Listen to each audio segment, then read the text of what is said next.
Aqueles eram dias difíceis para a nação de Israel. Roma havia conquistado todo aquele território e colocou sobre eles Herodes, um descendente de Esaú.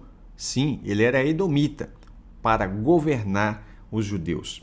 Pensa bem, desde o tempo de Malaquias, que havia uma promessa de um, entre aspas, Elias, ou seja, é uma maneira de se referir a João Batista, um Elias que haveria de vir para preparar o caminho do Senhor. Nesse meio de tempo, entre Malaquias e aquele período, os líderes espirituais de Israel haviam se corrompido muito, haviam misturado com o governo, haviam também corrompido a palavra de Deus por meio das suas tradições inúteis. Mas por mais difíceis que sejam aqueles tempos, nós sempre sabemos que Deus reserva os seus joelhos que não se dobram diante das circunstâncias. Havia um casal fiel, Zacarias, que significa Jeová se lembrou, e Isabel, que significa Deus é o meu juramento.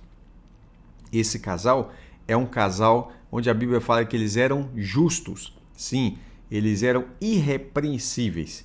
Eles pertenciam à linhagem sacerdotal.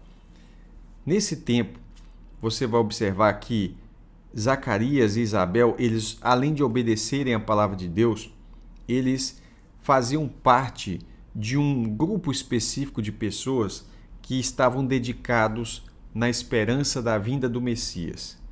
Eles não tinham filhos, eram velhos e certamente não esperavam, nem imaginavam que naquele tempo poderia acontecer esse grande milagre. Contudo, eles pediam, né? E aí o Senhor não deu a eles um sacerdote. Sim, apesar deles serem da descendência de Levi, Deus deu para eles um profeta, muito mais do que um profeta, João o Batista. Ele não seria só um profeta comum, ele proclamaria a vinda do Messias. Zacarias ele foi escolhido para oferecer incenso no santuário. Isso é uma grande honra, provavelmente uma das poucas vezes que ele fez isso na sua vida.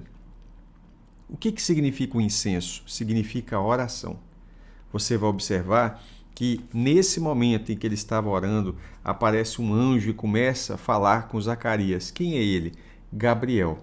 E quando ele aparece, certamente Zacarias teve muito medo. Por quê? Porque a aparição de anjos geralmente tem um sentido de julgamento.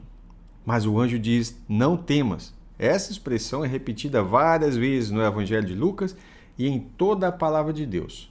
Você pode imaginar como que Zacarias ficou empolgado ao ouvir que Isabel, que também pode ser chamada de Elizabeth, ela teria um filho.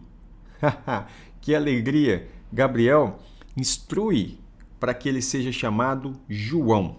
João significa Jeová cheio de graça e que ele consagraria João para ser nazireu por toda a vida. Essa criança, João Batista, iria receber o Espírito Santo no ventre da sua mãe. Isso mesmo, antes dele nascer, ele seria cheio do Espírito Santo. Isso mostra que nós devemos olhar com muito carinho para as crianças que estão no ventre das mães. Ele seria um profeta de Deus, ele apresentaria o Filho de Deus para Israel. Deus usaria o ministério de João Batista para poder levar muitas pessoas ao arrependimento e de volta para a comunhão com Deus. Mas essa promessa é tão grandiosa, é tão gloriosa, que parece que Zacarias duvidou no seu coração. E por isso ele ficou mudo, talvez ficou surdo, até que essa palavra se cumprisse. Será que Zacarias esqueceu da capacidade de Deus cumprir suas promessas? Será que ele não se lembrava de Abraão e Sara, de Ana e de tantas outras mulheres que tiveram o seu ventre aberto para dar filhos, inclusive na velhice? Pois bem, é um susto muito grande uma pessoa receber um anjo e uma promessa tão maravilhosa assim. Antes da gente criticar Zacarias, nós devemos examinar a nossa vida e ver quão forte é a nossa fé. Tá certo? Zacarias recebeu de Deus um sinal extremamente pessoal. Ele não creu e por isso ele não pôde dar ao povo a bênção sacerdotal, aquela que tem em Números capítulo 6, no finalzinho. Ele não pôde nem sequer falar o que ele viu. Então você imagina como foi difícil para Zacarias completar aquela semana de ministério, e não só por causa daquela deficiência temporária, mas por causa da empolgação dele de esperar voltar para a sua região onde ele vivia com a sua esposa. Será que tem alguma coisa difícil para Deus? Não, não tem. O nascimento de João Batista era um motivo de grande alegria para o coração desse pai empolgado e com certeza foi uma bênção para todos os israelitas naquele tempo.